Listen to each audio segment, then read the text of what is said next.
Mesdames, Messieurs, bonjour. Très heureux de vous retrouver dans le cadre du Salon de l'Agriculture. Alors, que deviennent les effluents du Salon de l'Agriculture? C'est la question que j'ai posée à mes invités. Valérie Leroy, bonjour. Bonjour. Vous êtes directrice du Salon de l'Agriculture, ça tombe bien. Juste à vos côtés, Jérôme Valdivia, bonjour. Bonjour. Vous êtes adjoint au directeur de la communication de GRTGAS. Bon, première question, c'est vrai que le Salon de l'Agriculture, vous êtes dans une démarche circulaire depuis assez longtemps.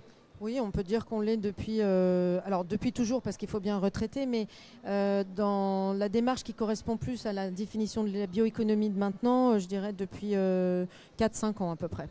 À différents niveaux, comment concrètement ça se traduit comment? Alors à différents niveaux, puisque notre première étape a été de trier les déchets que nous générons.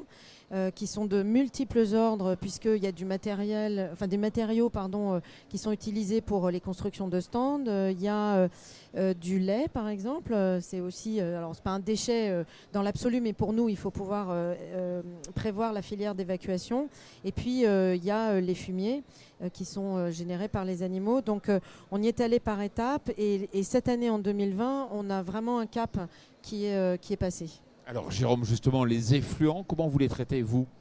Alors effectivement, nous depuis l'année dernière, on a en partenariat avec le salon et Thoiry Bioénergie, qui est un site de méthanisation qui chauffe le zoo de Thoiry, on a effectivement imaginé une opération qui consiste à vraiment récupérer des fumiers qui sont produits par les animaux du pavillon 1 pour les acheminer jusqu'au zoo et au final chauffer finalement une partie des installations du zoo.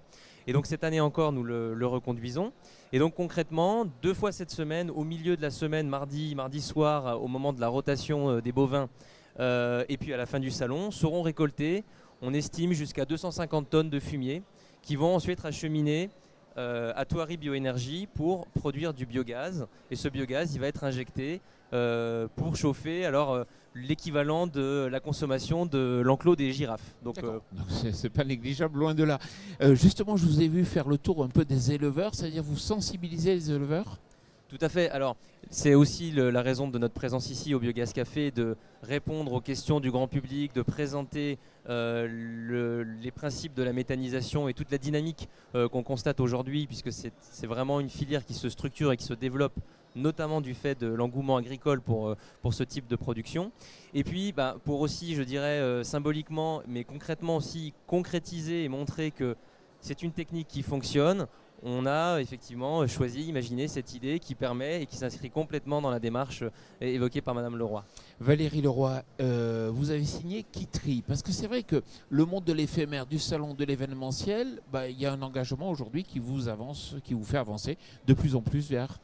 Oui, alors on a en fait la problématique de tous les événements ou festivals, c'est-à-dire que on vient, on investit un lieu, on est très nombreux. Alors nous, on est particulièrement nombreux parce que si on si on additionne toutes les populations qui passent en 20 jours, puisqu'on parle de l'exploitation du salon qui dure 9 jours et les fumiers sont générés dans les 9 jours, mais au global, nous, on est là pendant 20 jours avec d'abord les monteurs, ensuite les exposants, les animaux, etc. On dépasse le million d'individus. Donc ça veut dire que 20 jours, 1 million, c'est comme si c'était déjà une belle ville qui s'auto-créait et qui générait ses propres déchets. Donc c'est une problématique de l'éphémère en général. Nous, la nôtre, elle est qu'il y a énormément de déchets sur un temps très réduit et des déchets de catégories différentes. Donc on s'est rapproché de Citeo, l'organisme, nouveau nom si je puis dire, de Éco-emballage anciennement, pour voir avec eux comment on pouvait rentrer dans un standard ou avoir des aides, des guides concrets et très opérationnels pour savoir comment faire. Donc on a signé avec eux une charte qui s'appelle Kitry, donc Kitry, l'événement Kitry ses déchets, et qui nous engage à tout un volet de pédagogie en direction des visiteurs et des exposants, la mise en place d'un certain nombre de containers de réception des déchets, des sites d'apport volontaire pendant le montage, donc on a fait aussi une communication auprès des exposants, et ensuite un traçage de ce qu'on aura fait pour pouvoir avoir le véritable agrément. Donc on est assez content parce qu'on est le premier événement grand public à avoir le logo Kitry. Bon, bravo. Et sur le plan de la pédagogie, vous en avez parlé tout à l'heure, est-ce que la méthanisation, c'est quelque chose de connu aujourd'hui du grand public ou pas? Alors de plus en plus, et on retrouve des visiteurs qui sont venus depuis l'ouverture hier, qui étaient déjà venus l'année dernière et qui nous demandent on en est où, comment ça avance, etc. Donc aujourd'hui il y a un peu moins de 130 sites qui sont en fonctionnement aujourd'hui en France, 1000 projets qui sont à l'étude, dont quasiment les 2 tiers sont des projets agricoles. Donc petit à petit, c'est une énergie qui est de plus en plus connue, les gens se la représentent bien, ils voient bien dans leur territoire les agriculteurs qui sont à côté de leurs habitations, et donc ils ont beaucoup de questions.